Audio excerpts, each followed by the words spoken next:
Actual में leaky गट होता क्या है? जैसे कि आपका डाइजेशन खराब हो गया, आपके न्यूट्रिएंट्स कम हो गए, वीकनेस हो गया, डायरिया हो गया या कॉन्स्टिपेशन हो रहा है, ब्लोटिंग हो गया है, गैस हो गया है, पेट में दर्द होना शुरू हो गया। तो ये सारे जब डाइजेस्टिव प्रॉब्लम्स होने लग जाती हैं तो लोग इसको बोलते हैं लीकी गट। क्या कारण होते हैं जिसकी वजह से लीकी गट हो जाता है हमारी बॉडी में? Most important thing is our diet, our lifestyle, what we eat, when we eat, how we eat, और हम कैसे खाते हैं। सुबह हमने कब खाना ब्रेकफास्ट किया, कब हमने डिनर किया, हमने खाने में क्या खाया, हम कैसे खा रहे हैं, चू करके खा रहे हैं कि नहीं खा रहे हैं। फिर हमारा मेंटल स्टेटस यानी कि हमारा स्ट्रेस फैक्टर कैसा है, हम कोई मेडिसिन तो नहीं ले रहे हैं, वो मेडिसिन भी अफेक्ट। क्या खाने में चीजें हैं जो हम डे टू डे लाइफ में अपनी डाइट में शामिल कर रहे हैं जो हमारी म्यूकोसा को एकदम खराब कर रही हैं, जिसकी वजह से लीकी गट तक का जो प्रॉब्लम है वो हमें देखने को मिल रहा है? इसमें देखो, हमें ये देखना है कि कुछ चीज़ें ऐसी हैं जो सबके लिए ख़राब हैं। जैसे बहुत ज़्यादा फास्ट फूड वाली चीज़ें हैं, केमिकल्स हैं, बहुत तेज़ मसाले वाली चीज़ें हैं, बहुत तेज़ मिर्ची वाली हैं, या बहुत पुराना खाना, बासी खाना है। जैसे हमने देखा है कि मार्केट में अगर आप कोई फ्राइड चीज़ ले रहे हैं तो एक ही तेल को बार बार फ्राई हो जा रहा है, ट्रांस फैट्स यूज़ हो रहे हैं, तो वो सबके लिए ख़राब करेगा। तो कितने दिन का फर्मेंटेशन आइडियल होता है या सही होता है हम अगर खाते हैं तो? इसमें डिपेंड करता है कि क्या फर्मेंटेशन हो रहा है। यूजली 24 to 36 आवर्स से ज़्यादा का फर्मेंटेशन नहीं होना चाहिए। अच्छा। उसमें हार्मफुल बैक्टीरिया या पॉइजनस केमिकल डेवलप होने का रिस्क रहता है। अगर हम पुराने समय से करते आ रहे हैं एंड वी आर श्योर कि हाँ ये फर्मेंटेशन हार्मफुल नहीं है, अगर उसमें स्मेल आने लगती है, टेस्ट बहुत ख़राब होता है या फ्लेवर बहुत ख़राब होता है फर्मेंटेशन का, तो उसका लालच नहीं करना चाहिए, फेंक देना चाहिए। ये कुछ ऐसे सुपर फूड्स हैं जो अगर आप खाते हैं तो आपका गट हेल्दी रहेगा और आप कहीं ना कहीं जितनी भी गट के रिलेटेड प्रॉब्लम्स हैं, चाहे वो लीकी गट हो या और भी स्टमक रिलेटेड प्रॉब्लम्स जो हमने डिस्कस की, उनसे हम खुद को बचा पाएंगे। मेरी नज़र में सबसे सुपर फूड है हमारा national food. Okay. National food यानी खिचड़ी, दही खिचड़ी, दही चावल, फ्रूट्स, वेजिटेबल्स, फाइबर्स, सैलेड्स, इनसे बढ़िया सुपर फूड कुछ भी नहीं है। मिल्क एंड मिल्क प्रोडक्ट्स, अगर आपको मिल्क एलर्जी नहीं है तो दैट इज़ वन। प्रोटीन का सोर्स है हमारी दालें, पनीर, सोयाबीन अगर आप वेजिटेरियन हैं। अगर आप नॉन वेजिटेरियन हैं तो एग, फिश, चिकन। फ्रूट्स का होना बहुत ज़रूरी है। सारे विटामिन्स, मिनरल्स एंड एंटीऑक्सीडेंट्स हमारे फ्रूट्स में हैं, सैलेड्स में हैं। वेजिटेबल्स, सीजनल वेजिटेबल्स, हमारे कंट्री में सीजन चेंज होता रहता है, उसी हिसाब से सब्जियां, फ्रूट्स भी चेंज होते हैं। तो सीजन में जो सब्जी आ रही है, जो फ्रूट आ रहा है, उस सीजन के लिए वो बेस्ट है। तो ऐसे क्या क्या ऑर्गन्स है जो सबसे ज्यादा इफेक्ट होते हैं अगर हमारा गट हेल्दी नहीं है तो? नींद अच्छी नहीं आएगी, काम में मन नहीं लगेगा, डिस्टर्बेंसेस रहेंगे। नींद अच्छी नहीं आएगी, डाइजेशन खराब होगा, डाइजेशन खराब होगा तो नींद अच्छी नहीं आएगी, एक साइकिल बन गया है। फिर हम आते हैं हार्ट पे। अगर हमारा डाइजेस्ट सिस्टम अच्छा नहीं है तो स्ट्रेस होगा, स्ट्रेस होगा तो पैल्पिटेशंस, हार्ट बीट का बढ़ना, कॉर्नरीज यानी कि हार्ट की वेसल्स के अंदर कोलेस्ट्रॉल का जमना या हार्ट अटैक के चांसेस बढ़ना, ये सब हो सकता है।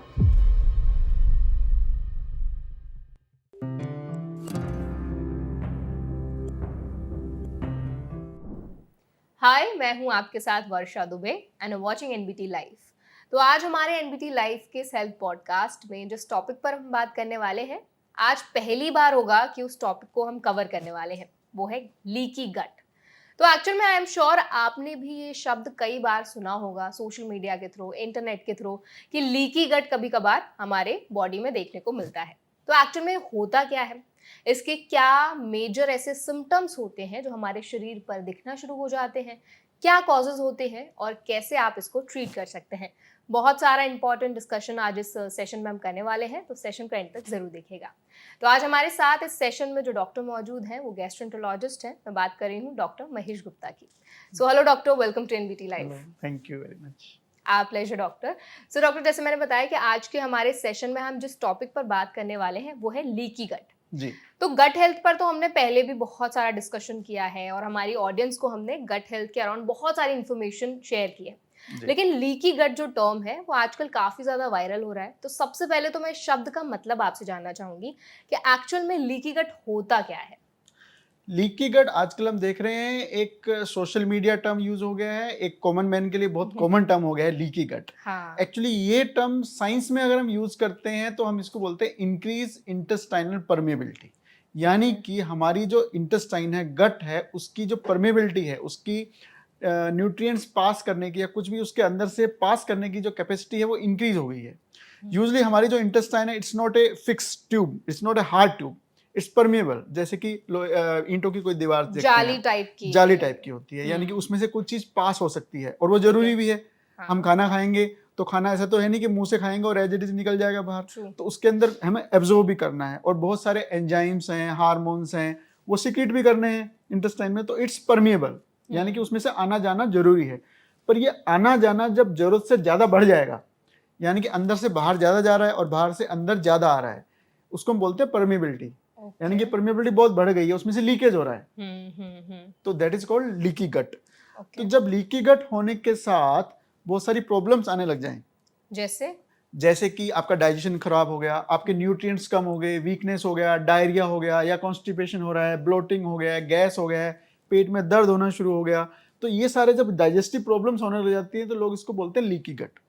तो ये तो एक जनरल आम आदमी की भाषा में कहेंगे कि लीकी गट हो गया क्योंकि गट के सिम्टम्स आने शुरू हो गए। बट एक्चुअली साइंस की अगर बात करें तो हम लीकी गट बोलते हैं इंक्रीज परमेबिलिटी, जब हमारी इंटेस्टाइन की हेल्थ खराब हो जाए, जैसे कि सेप्सिस के पेशेंट्स हैं, बहुत लंबे समय से कोई बीमारी से कोई इंसान जूझ रहे हैं, वेंटिलेटर पे हैं, खाना नहीं खा पा रहे हैं, तो इंटेस्टाइन को एनर्जी नहीं मिली है, तो इंटेस्टाइन की सेल्स डाई हो जाने के कारण उसकी परमेबिलिटी बढ़ जाती हैं, इंटेस्टाइन के अंदर के टॉक्सिन्स पास होकर ब्लड में जाते हैं और ब्लड के अंदर टॉक्सिन्स की मात्रा बढ़ जाती है। That is called leaky gut syndrome actually in science. But अगर जो मेरे पास पेशेंट्स आ रहे हैं या आम भाषा में अगर लोग जानना चाहते हैं लीकी गट, जो मेरे पास पेशेंट आके बोलते हैं कि सर हमें लीकी गट है, तो what they want to say is their gut health, digestive part is weak, so they mean to say leaky gut that is they have indigestion. उसमें बहुत सारी चीजें आती हैं, dyspepsia, gastritis, constipation, irritable bowel syndrome, IBS हो गया जैसे अब बहुत कॉमन होता है, फंक्शनल कॉन्स्टिपेशन है, तो ये सब मिला के वो लोग कहना चाहते हैं कि दिस इज लीकी गट, यानी गट हेल्थ इज हैम्पर्ड। तो इस गट हेल्थ के बारे में हम वन बाय वन डिटेल में बात करेंगे। परफेक्ट। आई थिंक डॉक्टर आपने बहुत ही सिंपली जो लीकी गट टर्म है वो अच्छे से एक्सप्लेन किया है। आपने भी एक्सप्लेन किया कि अगर आपको बहुत सारी स्टमक प्रॉब्लम्स होती हैं, जैसे कि आपको इंडाइजेशन हो रहा है, कॉन्स्टिपेशन हो रहा है या IBS और भी जो आपने प्रॉब्लम्स को मेंशन किया, अगर किसी को फॉर एग्जांपल सिर्फ इंडाइजेशन की प्रॉब्लम है तो भी उनको लीकी गट हो सकता है, या ये सारी प्रॉब्लम्स एक साथ अगर हो रही है तभी लीकी गट होगा?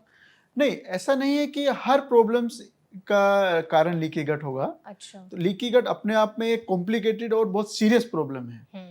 अगर किसी को इनडाइजेशन है जस्ट, अब उसमें हमें ये डिवाइड करना है, जैसे हमारा डाइजेस्टिव सिस्टम स्टार्ट होता है फ्रॉम माउथ इटसेल्फ, माउथ में अल्सर्स हैं या डाइजेशन नहीं हो रहा, फिर हमारा फूड पाइप है, उसके बाद स्टमक है, फूड पाइप और स्टमक के बीच में वाल्व है, फिर हमारी छोटी आंतें हैं, उसके बाद बड़ी आंतें हैं, तो हर पार्ट का अपना अपना काम है। उसमें डाइजेशन के लिए लिवर, पेनक्रियास, गॉलब्लैडर, उनको भी अपना रोल अदा करना है। तो किस पार्ट में प्रॉब्लम है उसके हिसाब से सिम्टम्स आएंगे। तो इनडाइजेशन अगर कहें तो ये आपका इसोफेगस से लेके बड़ी आंत तक के कहीं के भी काम में अगर कोई भी डिस्टरबेंस होता है तो पेशेंट कैन हैव इनडाइजेशन। अब वन बाय वन बात करते हैं। जैसे किसी को होता है कि भूख नहीं लगती है या पेट में ऊपर की तरफ दर्द होता है या वॉमिटिंग जैसा लगता है, तो हमें लगता है कि पेट में यानी कि स्टमक के अपर पार्ट में, यानी स्टमक जिसको बोलते हैं, वहां पे कुछ प्रॉब्लम है। इंटेस्टाइन के अंदर, जो इंटेस्टाइन हमारी 4 से 5 मीटर का एक पार्ट है, उसमें अगर परमेबिलिटी इंक्रीज होती है तो वहां पे लीकी गट होता है। उसके अंदर यूजुअली डायरिया, वेट लॉस होना, न्यूट्रिएंट डेफिशिएंसीज होना, हार्मोनल डेफिशिएंसीज, इम्यूनो डेफिशिएंसीज यानी कि हमारा इम्यून सिस्टम वीक होना, वो सब लीकी गट के पार्ट हैं। अकेला इंडाइजेशन होना या ब्लोटिंग होना या पेट में दर्द होना हमेशा लीकी गट नहीं होता है, हमेशा नहीं होता है। Okay, perfect. सो डॉक्टर, अगर हम लीकी गट के कुछ कॉजेस की बात करें, मेजर क्या कारण होते हैं जिसकी वजह से लीकी गट हो जाता है हमारी बॉडी में? क्या सिर्फ खान पान ही रिस्पॉन्सिबल है या और भी जो प्रॉब्लम्स बॉडी में होती रहती है, इम्यूनिटी का भी कहीं ना कहीं रोल है? यस, जो हमारा डाइजेस्टिव सिस्टम के डिस्टर्बेंस होने के बहुत सारे कारण होते हैं। तो most important thing is our diet, our lifestyle, what we eat, when we eat, how we eat, और हम कैसे खाते हैं। सुबह हमने कब खाना ब्रेकफास्ट किया, कब हमने डिनर किया, हमने खाने में क्या खाया, हम कैसे खा रहे हैं, चू करके खा रहे हैं कि नहीं खा रहे हैं। फिर हमारा मेंटल स्टेटस यानी कि हमारा स्ट्रेस फैक्टर कैसा है, हम कोई मेडिसिन तो नहीं ले रहे हैं, वो मेडिसिन भी अफेक्ट कर सकती है। फिर हमारे अदर ऑर्गन्स की हेल्थ, जैसे liver, pancreas, stomach, spleen, gall bladder, kidney, इन सब की हेल्थ कैसी है। अगर वो बीमार हैं, वो सही नहीं है, तो हार्मोन फैक्टर यानी एंजाइम्स जो हमारे खाने को डाइजेस्ट करते हैं वो डिस्टर्ब होंगे। फिर डिपेंड करता है हमारा स्ट्रेस फैक्टर कैसा है। स्ट्रेस अगर रहेगा तो जो ब्रेन है हमारा, ब्रेन सिग्नल भेजता है हमारी इंटेस्टाइन को। इंटेस्टाइन फिर काम करती है, उसकी मूवमेंट करती है, क्योंकि खाने को पचाने के लिए इंटेस्टाइन का चलना जरूरी है, स्टमक का चलना जरूरी है। दूसरा, उसके अंदर जूस सीक्रेट होता है, एंजाइम सीक्रेट होते हैं जो खाने को डाइजेस्ट करते हैं, वो जरूरी है। ये सब डाइजेस्ट होने के बाद उसका खाने का एब्जॉर्ब होना भी जरूरी है। तो ये सब डिपेंड करता है हमारे हार्मोन्स पे, हमारे मेंटल स्टेटस पे, हमारी डाइट पे, हमारी लाइफस्टाइल पे। अगर खाना अच्छा नहीं खाया है तो वो अंदर जाके हमारी इंटेस्टाइन की लाइनिंग, जिसको हम बोलते हैं म्यूकोजा। अब ये समझिए जैसे हम दीवार की बात कर रहे हैं, ईंटों की दीवार है, उसके ऊपर लेयर है सबसे जैसे हमारी स्किन एक सबसे ऊपर की लेयर है, ऐसे अंदर की जो हमारी लेयर है वो म्यूकोजा, सबसे टफेस्ट लेयर। बाहर के फैक्टर से हमारी स्किन अफेक्ट होती है, सनरेज से, धूल से, मिट्टी से, इन्फेक्शन से हमारी स्किन बचाती है। ऐसे जो हमारी लाइनिंग अंदर की म्यूकोजा हमें हर चीज से बचाती है। अगर स्किन को हम केमिकल से, कॉस्मेटिक से डैमेज करेंगे तो वहां पे घाव खराब हो जाएगी। ऐसे हमारी म्यूकोजा भी खराब हो जाएगी। अगर खाने में केमिकल्स हैं, बहुत रेगुलर बेसिस पे कोई केमिकल जा रहे हैं, चाहे वो खाने की फॉर्म में जा रहे हैं, चाहे वो मेडिसिन की फॉर्म में जा रहे हैं, तो या इन्फेक्शन, कई बार वायरसेस हैं, बैक्टीरिया है, वो हमारी म्यूकोजा को डैमेज कर सकते हैं। जिस प्रकार से हमारी स्किन है, ऐसे हमारी म्यूकोजा है।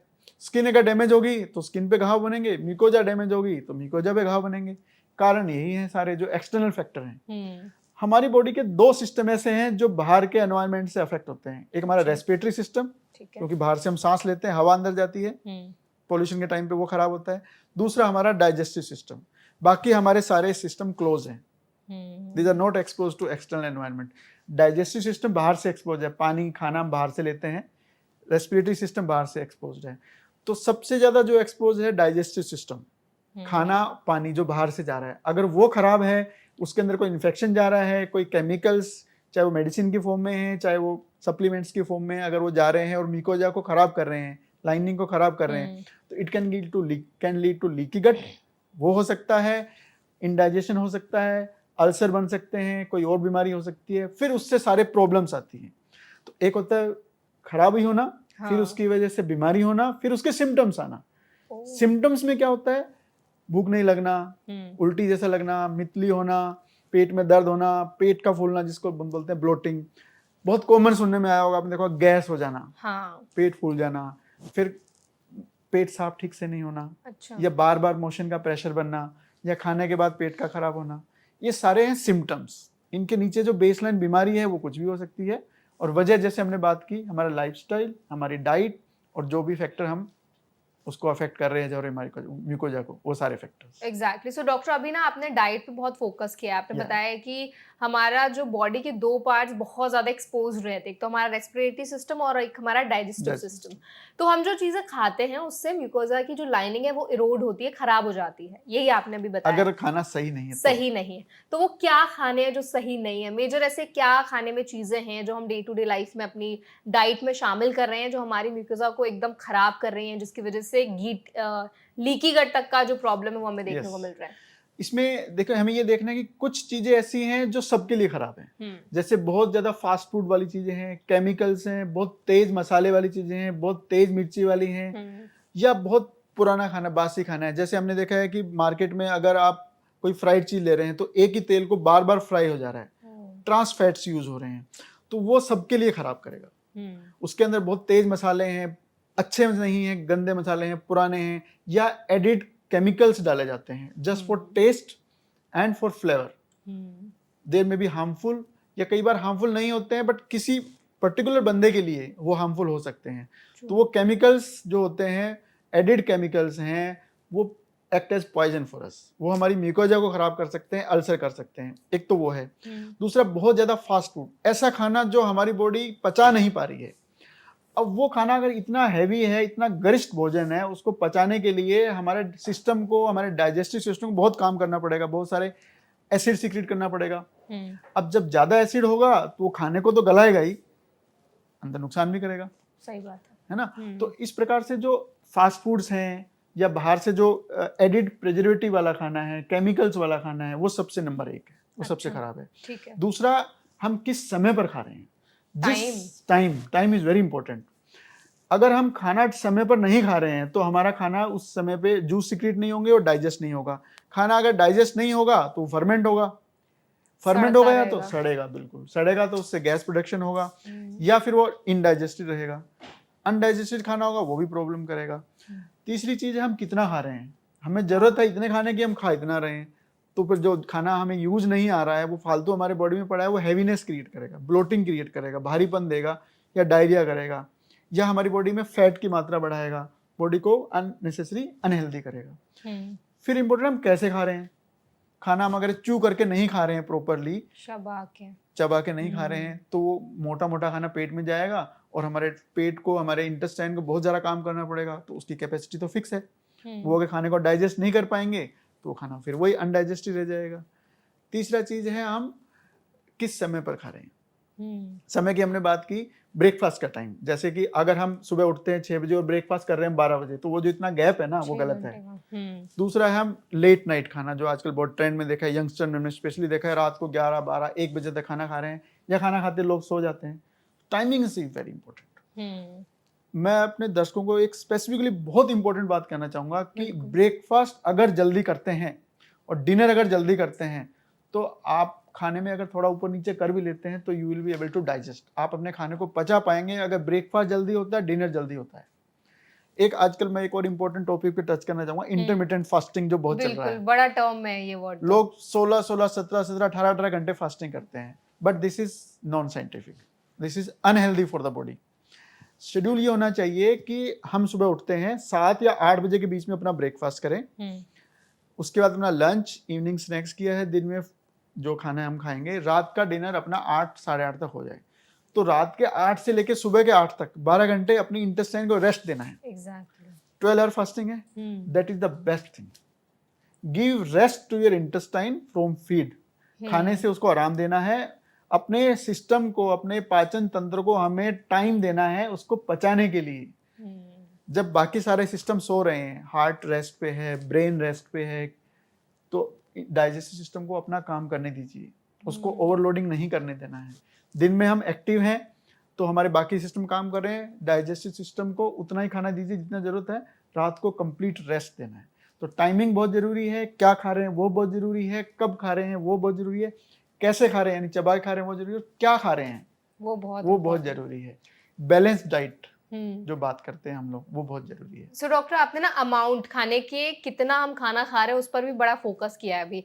तो कई बार क्या होता है ना, अगर थाली में बढ़िया टेस्टी खाना पड़ा होता है तो हम खुद को रोक नहीं पाते कि चलो ठीक है, एक बाइट तो और सही, एक रोटी और हो जाएगी, या थोड़ा सा हम चावल और खा लेंगे। तो जब ऐसी कोई सिचुएशन होती है कि हमारे पास अच्छा खासा खाना है और हमें बड़ा मन कर रहा है, हमारा पेट भर गया है लेकिन हमारा मन नहीं भरा है खाना खाने के लिए, तो उस टाइम पे हमें क्या सोचना चाहिए, कैसे हम कंट्रोल करें? और आइडियल जो खाना अमाउंट की अगर हम बात करें, फॉर एग्जांपल अगर हम BMI के हिसाब से बात करें कि हमारा बॉडी मास इंडेक्स कितना है, उस हिसाब से हमें कितना खाना खाना चाहिए। इसमें मैं एक बहुत अच्छी बात बताता हूँ आपको। जैसे आपने कहा ना, खाना है तो मन करता है कि हम बहुत खाएं, कैसे कंट्रोल करें, मैं इसका एक मंत्र बताता हूँ आपको। खाना पहले तो हमें पता है कि हमें भूख कितनी होती है, यूजुअली हम कितना खाते हैं उतना ही लें। फिर हमें लगता है कि नहीं, मैंने 2 चपाती खाई है, अभी मेरा और खाने का मन है, उसको कैसे कंट्रोल करें? तो उसके ये है कि खाना पहले तो कम लें, जो खाना है उसके बीच में पानी लीजिए। ओके, थोड़ा सा खाना खाएं, फिर पानी लीजिए। खाने के बीच में पानी पीना इज नॉट अनहेल्दी। लोग सोचते हैं खाने के बीच में पानी नहीं पीना चाहिए, बट एक्चुअली थोड़ा खाना लें, थोड़ा पानी लें, साथ में सैलेड्स या वेजिटेबल्स लें, फाइबर लें। ये क्या है कि these are good for health. अब वो हेल्थ के लिए कैसे गुड है उस पर भी बात करेंगे। वो हमारे लिए फिलिंग का काम करेंगे, पेट भरा हुआ फील होगा। हाँ, तो पानी हमने लिया है, या हमने साथ में छाछ लिया है, या हमने दही लिया है, या सैलेड्स लिया है, वो हमारे फिलिंग का काम करेंगे। तो आधा खाना हमने खाया, फिर हमने फिलर्स लिए, यानी पानी लिया है या दही लिया है या अपने सैलेड लिए, फिर नेचुरली हमें कम खाने की वो हैबिट होगी, हमारा पेट ही भर जाएगा। और कभी भी एक और इम्पोर्टेंट चीज, इतना नहीं खाएंगे जब हमें लगे कि हाँ बस अब हो गया, मैं अब और नहीं खा सकता पेट। अगर हमें ऐसा फील होता है कि बस पेट भर गया अब और नहीं खा, तो वो गलत है। अक्सर ना डॉक्टर, जब हम दोपहर का खाना खाते हैं ना, उसके बाद नींद बड़ी आती है कि उसके बाद ना काम करने का भी मन नहीं होता है। तो ऐसा क्यों होता है कि जब हम दोपहर के टाइम पे खाना खा रहे हैं, हम एकदम इतनी ज्यादा नींद क्यों आने लगती है? हाँ, ये भी देखो, ये जैसे मैंने अभी बात किया ना, दिन में हमारे सिस्टम्स एक्टिवेट होते हैं, तो हमारा हार्ट ब्लड सर्कुलेट करता है, ब्लड जाता है ब्रेन में, ब्लड जाता है लिवर में, सिस्टम में, हर जगह जाता है। जब हमने अगर बहुत सारा खाना खा लिया, यानी जरूरत से ज्यादा खाना खा लिया, तो उसको डाइजेस्ट करने के लिए हार्ट ब्लड पंप करेगा टुवर्ड्स यार GI ट्रैक, यानी कि हमारे डाइजेस्टिव सिस्टम की तरफ हार्ट ज्यादा ब्लड यानी कि पाचन तंत्र को ज्यादा ब्लड की आवश्यकता है, और उधर अगर ब्लड ज्यादा गया हाँ, तो आपने खुद ही बताया ब्रेन की तरफ brain कम गया कम, तो ब्रेन ड्राउजी हो जाएगा। true, तो ये काम अगर हम रात को करें, हम्म, यानी रात को ब्रेन को ज्यादा ब्लड नहीं चाहिए, रात को हमने खाना खा के सोए हैं तो ब्लड हम भेज रहे हैं हमारे डाइजेस्ट सिस्टम की तरफ, तो खाना अच्छे से डाइजेस्ट होगा। exactly, तो इसलिए अगर ज्यादा खाना खाया है तो हमें सुस्ती आएगी, हम्म, कम खाना खाया या ऐसा खाना खाया है जिसको पचाने के लिए बहुत मेहनत नहीं करनी पड़ती। क्या है वो खाना जिसको Yes, पचाने के very लिए मेहनत important. नहीं पड़ती? अब इसमें देखो ये साइंटिफिक है, जो खाना जैसे मैदा है, हम्म, फ्राइड है, फास्ट फूड्स हैं, इनको डाइजेस्ट करने के लिए ज़्यादा टाइम लगता है। ओके, अगर हम स्टमक की बात करें तो सपोज आपने पकोड़े खाए, उसको डाइजेस्ट करने में हो सकता है आपको 3 से 4 घंटे लगेंगे। आपने फाइबर वाला खाना खाया, जैसे आपने ग्रीन वेजिटेबल्स खाए हैं, फ्रूट्स खाए हैं, वो हो सकता है 1 घंटे में डाइजेस्ट हो जाए। तो जो ऐसा खाना है जो ब्लेंड डाइट है, जो हेल्दी भी है, वो जल्दी डाइजेस्ट होगा। उसको डाइजेस्ट करने के लिए हमारे सिस्टम को कम मेहनत करनी पड़ रही है। जो गरिष्ठ भोजन है, फ्राइड है, स्पाइसी है, चाउमीन, बर्गर, पिज्जा टाइप का खाना है, उसको डाइजेस्ट करने के लिए ज़्यादा मेहनत करनी पड़ी, वो पूरा डाइजेस्ट भी नहीं होगा। जब तक खाना डाइजेस्ट नहीं होगा, वो स्टमक में रहेगा, स्टमक उसको पास ही नहीं होने देगा आगे, तो वो हमें it will give a sensation of fullness. तो लोगों हमें तो गैस हो रही है, हमें तो ब्लोटिंग हो रही है। Actually this is the problem. अंदर गैस की कोई फैक्ट्री नहीं है। वो कहाँ से आती है? इस फुलनेस से हमें फीलिंग आती है कि हमें गैस हो गई है। तो जो फाइबर वाला खाना है उसमें हमारे लिए कैलोरीज नहीं है, उसमें फैटी एसिड्स बनते हैं बॉडी के अंदर। जैसे फाइबर है, फाइबर जब हमारी बॉडी फाइबर को डाइजेस्ट नहीं करेगी, वो फाइबर घूमते घूमते जब हमारी लार्ज इंटेस्टाइन में जाएगा, बड़ी आंत में जाएगा, तो वहाँ पे there are lot of bacteria, probiotics, healthy bacteria जो हमारे बॉडी का डाइजेस्ट सिस्टम का एक पार्ट है। वो क्या करेंगे? फाइबर को ब्रेक डाउन करेंगे शॉर्ट चेन फैटी एसिड्स में, जैसे ब्यूटाइरिक एसिड है, प्रोपेनिक एसिड होते हैं। तो वो जो शॉर्ट चेन फैटी एसिड्स है ना, वो लोकली एब्जॉर्ब हो जाते हैं हमारी इंटेस्टाइन की म्यूकोजा की सेल्स में, जो हम बात कर रहे थे ना, म्यूकोजा लाइनिंग्स, जैसे स्किन अंदर की लाइनिंग। तो अंदर की लाइनिंग उस शॉर्ट चेन फैटी एसिड से एनर्जी लेती है, और डाइजेशन को स्ट्रॉन्ग करती है। जो लीकेज जो है, लीकी गट जो है, उसको हील करती है। तो फाइबर्स हमारे को एनर्जी नहीं दे रहे, पर हमारी इंटेस्टाइन को लोकली एनर्जी प्रोवाइड कर रहे हैं to gain intestinal health. Digestion को स्ट्रॉन्ग कर रहे हैं, लीकी गट को कम कर रहे हैं, डाइजेस्ट सिस्टम को इम्प्रूव कर रहे हैं, और खाना को डाइजेस्ट करने में हेल्प कर रहे हैं। तो फाइबर का ये रोल बहुत इंपॉर्टेंट है। सो डॉक्टर, अभी जैसे आपने फाइबर को बहुत अच्छे से एक्सप्लेन किया है कि फाइबर का हमारी डाइट में होना कितना ज़्यादा इंपॉर्टेंट होता है। फाइबर के साथ ना एक और चीज़ जो गट के लिए बहुत हेल्दी मानी जाती है, वो है आजकल फर्मेंटेड फूड्स। तो आप देखेंगे सोशल मीडिया का ज़माना है, और बहुत सारे, कई बार ऐसा होता है कि अलग अलग तरीके के फूड्स और रेसिपीज़ वायरल होती रहती है। तो रिसेंटली बहुत सारे मैंने ऐसे रील्स देखे हैं जहाँ पर कॉम्बुचा, किमची और पांता भात, ये जो फर्मेंटेड फूड्स है, बहुत ज़्यादा वायरल हो रहे हैं, और ऐसा क्लेम किया जाता है कि ये फूड्स हमारे गट के लिए बहुत हेल्दी होते हैं। तो इन पर आपका क्या टेक है? फर्मेंटेड फूड एक्चुअली हमारे इंटेस्टाइन डाइजेशन के लिए अच्छे होते हैं, पर एक चीज इसमें मैं सजेस्ट ये करूंगा कि जो मार्केट से फर्मेंटेड फूड है वो ना लें। क्योंकि उसमें कोई कंट्रोल नहीं है कितना फर्मेंट होना है। अगर वो ज्यादा फर्मेंट हो गया तो उसमें पॉइजनस डेवलपमेंट भी हो सकता है, फूड पॉइजनिंग का भी रीजन बन सकता है। तो फर्मेंटेड फूड एक्चुअली हमारे डाइजेशन के लिए बहुत अच्छे हैं, बशर्ते कि वो फर्मेंटेशन हम घर पे किया जाए। जैसे कि पुराने जमाने से हम देखते हैं दही का इस्तेमाल डेली हर लोग करते थे। दही जो है वो एक टाइप से फर्मेंटेड है, पार्शियली फर्मेंटेड है। तो इस प्रकार से जैसे जलेबी बनती है, या घर में कई बार खमन बनता है, तो ये घर में अगर फर्मेंटेड फूड लिया जाता है तो वो अच्छा है। पर बहुत कुछ फैंसी लेने की जरूरत नहीं है कि हम ये यूट्यूब से या इंटरनेट से देख के हम ले रहे हैं। इंटरनेट पे बहुत सारा ज्ञान मिलेगा, अनसाइंटिफिक भी है, हार्मफुल भी है, कभी कभी काम का भी होता है, पर मोस्टली हार्मफुल ही होता है, तो उससे बचना चाहिए। गट के बारे में मैं बताना चाहूंगा कि बहुत सारा आजकल, जैसे बग्स ले लीजिए, डिटॉक्स कर लीजिए, ये ड्रिंक्स ले लीजिए, ये फर्मेंटेड फूड ले लीजिए, उनसे हमें बचना चाहिए जी। क्योंकि फर्मेंटेशन जो है अगर स्टैंडर्ड है, जो कि बहुत कम चांसेस है कि उतना ही होगा। फर्मेंटेशन एक बार अगर स्टार्ट होता है तो जल्दी से रुकता नहीं है। अच्छा, it will keep on going. Fermentation होता रहेगा जब तक आप उस पर बहुत ज्यादा या तो प्रिजर्वेटिव्स लगाओ या केमिकल्स डालें उसमें, फिर वो नुकसान करेंगे। तो फर्मेंटेड फूड है अच्छा, पर घर में यूज करिए, बाहर से फर्मेंटेड फूड नहीं यूज करें। डिटॉक्स के लिए जैसे आजकल आ रहे हैं, ये ड्रिंक्स पी लीजिए, ये डिटॉक्स कर लीजिए, बॉडी को क्लींजिंग कर लीजिए, ऐसा कुछ नहीं होता है। अगर हम अच्छी हेल्दी डाइट, फाइबर वाली डाइट रखते हैं, अच्छा लिक्विड इंटेक करते हैं, तो हमारी बॉडी क्लीन खुद ही करती है। बाहर से क्लीन करने की, डिटॉक्स करने की जरूरत नहीं होती है हमें। पहले गंदा खाएं, खराब खाएं, फिर डिटॉक्स करने के लिए फिर गंदा कुछ खाएं, फिर उसको ठीक करने के लिए फिर मेडिसिन खाएं, फिर उसका बीमारी उसको ठीक करें। ये सिस्टम एक विशियस साइकिल जो है ना, उसको ब्रेक करके return to our basics, healthy diet. क्योंकि अगर हेल्थ अच्छा रहेगा तो हमारा stress factor, mental, skin, immunity सब अच्छा रहेगा। सारी ऐसा बोलना जाता है ना डॉक्टर कि गट हेल्दी है तो हमारी पूरी ओवरऑल जो बॉडी है वो भी बहुत ज्यादा हेल्दी रहती है। गट एंड ब्रेन का कनेक्शन भी काफी ज्यादा हाईलाइट होकर आता है। सो पहले मैं ये क्वेश्चन आपसे पूछूंगी, उससे पहले मुझे एक चीज आपसे थोड़ी कंफर्म करनी थी। आपने भी बताया कि फर्मेंटेशन सही तरीके से होना चाहिए, तो कितने दिन का फर्मेंटेशन आइडियल होता है या सही होता है हम अगर खाते हैं तो? इसमें डिपेंड करता है कि क्या फर्मेंटेशन हो रहा है। यूजुअली 24 to 36 आवर्स से ज्यादा का फर्मेंटेशन नहीं होना चाहिए। अच्छा। उसमें हार्मफुल बैक्टीरिया या पॉइजनस केमिकल डेवलप होने का रिस्क रहता है। अगर हम पुराने समय से करते आ रहे हैं, वी आर श्योर कि हाँ ये फर्मेंटेशन हार्मफुल नहीं है, अगर उसमें स्मेल आने लगती है, टेस्ट बहुत खराब होता है या फ्लेवर बहुत खराब होता है फर्मेंटेशन का, तो उसका लालच नहीं करना चाहिए। फेंक देना चाहिए। तो 24 आवर्स से ज्यादा का फर्मेंटेशन में रिस्क है कि वो खराब हो सकता है। तो फर्मेंटेशन में ये चीज ध्यान रखना बहुत जरूरी है। और कभी कभी के लिए ठीक है, हमेशा फर्मेंटेड फूड यूज करना भी ठीक नहीं है, क्योंकि उसमें अंदर अगर फर्मेंटेशन ज्यादा होगा तो वो इट कैन क्रिएट जैसे ब्लोटिंग होना, गैसेज सेंसेशन होना, वो सब होने के चांसेस भी रहते हैं। परफेक्ट। डॉक्टर, अगर आपको गट हेल्थ के लिए कुछ ऐसे सुपर फूड्स बताने हो कि ये कुछ ऐसे सुपर फूड्स हैं जो अगर आप खाते हैं तो आपका गट हेल्दी रहेगा और आप कहीं ना कहीं जितनी भी गट के रिलेटेड प्रॉब्लम्स हैं, चाहे वो लीकी गट हो या और भी स्टमक रिलेटेड प्रॉब्लम्स जो हमने डिस्कस की, उनसे हम खुद को बचा पाएंगे? मेरी नज़र में सबसे सुपर फूड है हमारा national food. Okay. National food यानी खिचड़ी। दही खिचड़ी, दही चावल, फ्रूट्स, वेजिटेबल्स, फाइबर्स, सैलेड्स, इनसे बढ़िया सुपर फूड कुछ भी नहीं है। सब हमारी डाइट में ही जो है। हमारा देसी खाना है, हाँ। उससे बढ़िया सुपर फूड कुछ भी नहीं है। मार्केट में आप कितने बड़ा से बड़ा सुपर फूड लेके आइए, अगर आपके डाइट में बैलेंस प्रोटीन है, मिल्क एंड मिल्क प्रोडक्ट्स, अगर आपको मिल्क एलर्जी नहीं है तो दैट इज वन। प्रोटीन का सोर्स है हमारी दालें, पनीर, सोयाबीन अगर आप वेजिटेरियन हैं। अगर आप नॉन वेजिटेरियन हैं तो एग, फिश, चिकन।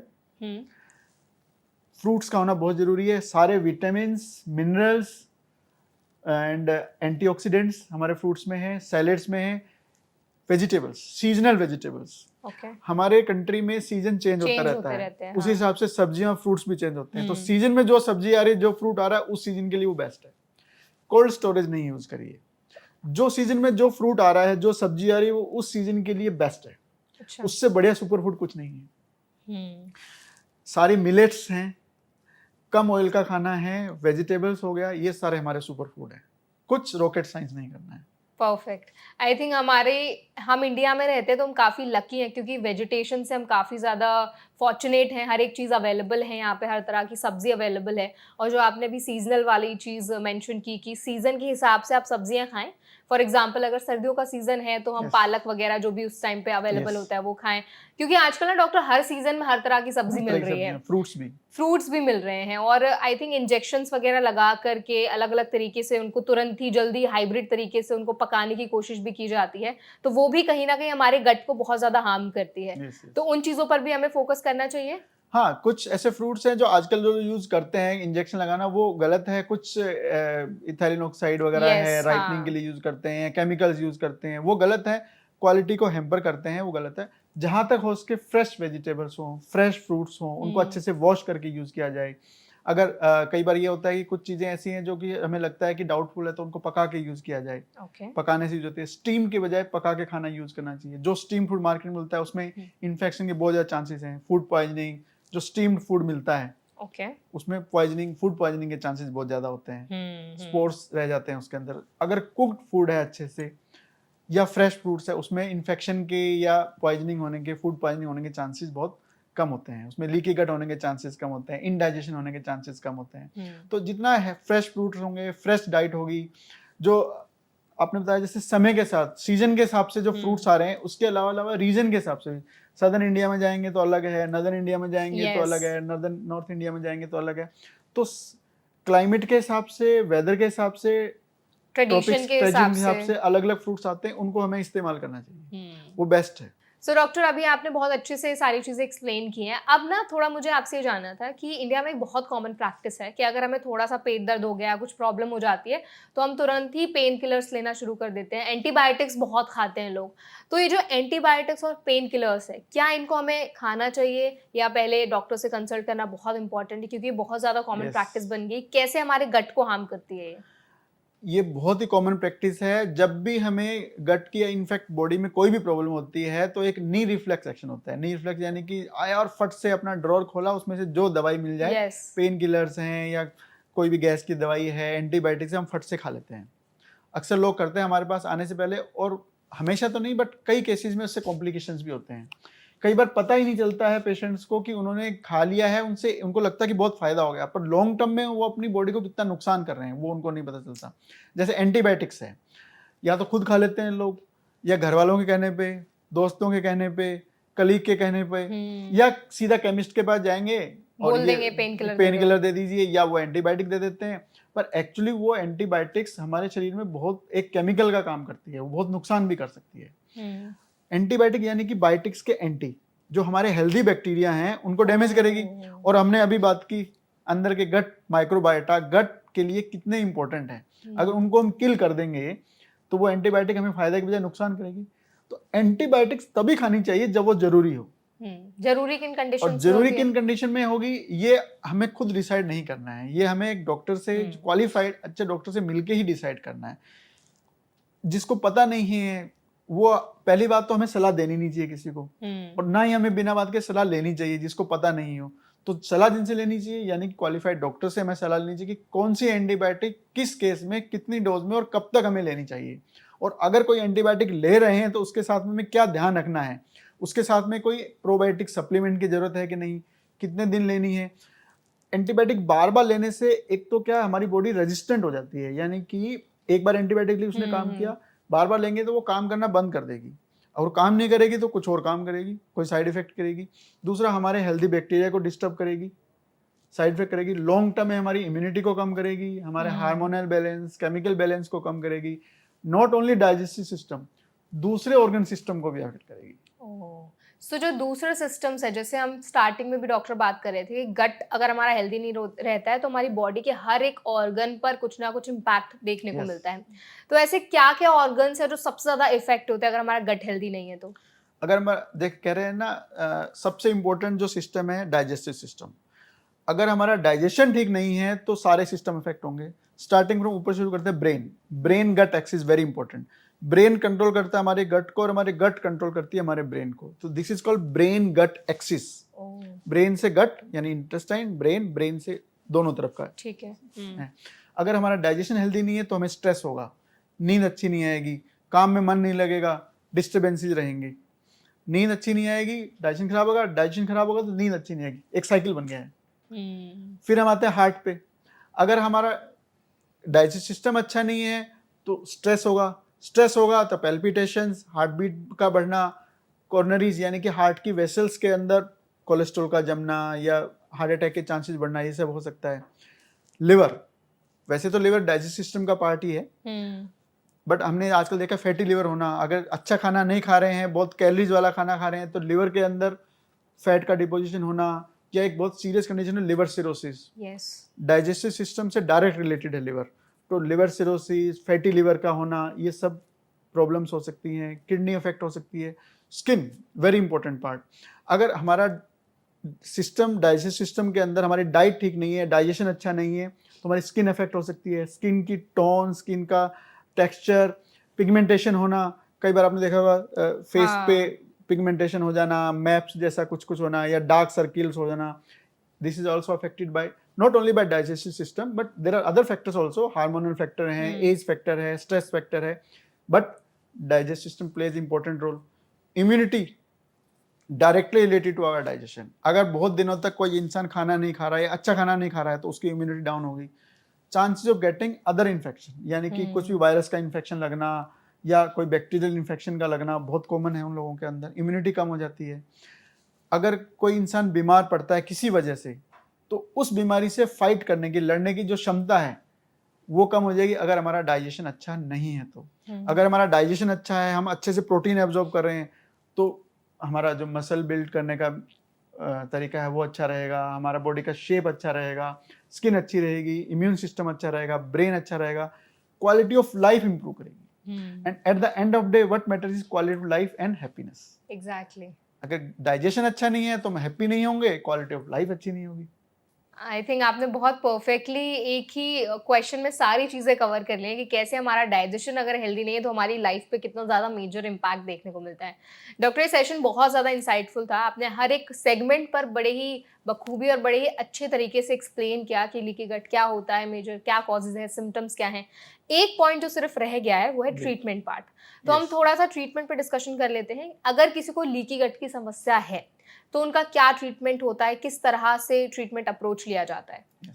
सबसे पहले तो हमें ये डायग्नोस करना है कि क्या हमें लीकी गट है या नहीं, इसके कौन से पार्ट यानी बॉडी के कौन से ऑर्गन, डाइजेस्टिव सिस्टम में कौन से ऑर्गन्स अफेक्टेड है, stomach, small intestine, large intestine, liver, gall bladder, pancreas, पहले हमें वो देखना है। ठीक है। तो अगर पहले तो अपने डॉक्टर से सलाह करनी चाहिए, पर इन जनरल मैं बताना चाहूँगा कि सबसे इम्पोर्टेंट हमारा लाइफस्टाइल, हमारी डाइट। लाइफस्टाइल में सुबह जल्दी उठना, रात को जल्दी सोना, दिन में थोड़ा सा फिजिकल एक्टिविटी, सीडेंटरी लाइफस्टाइल से बचना।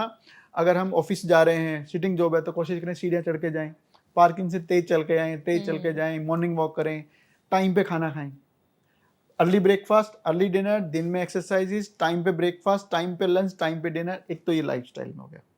हेल्दी खाना एक बार में कम खाएं बट ज़्यादा बार खा सकते हैं। अगर हमारी रिक्वायरमेंट इतनी कैलोरीज की है, अपना वेट मॉनिटर करें।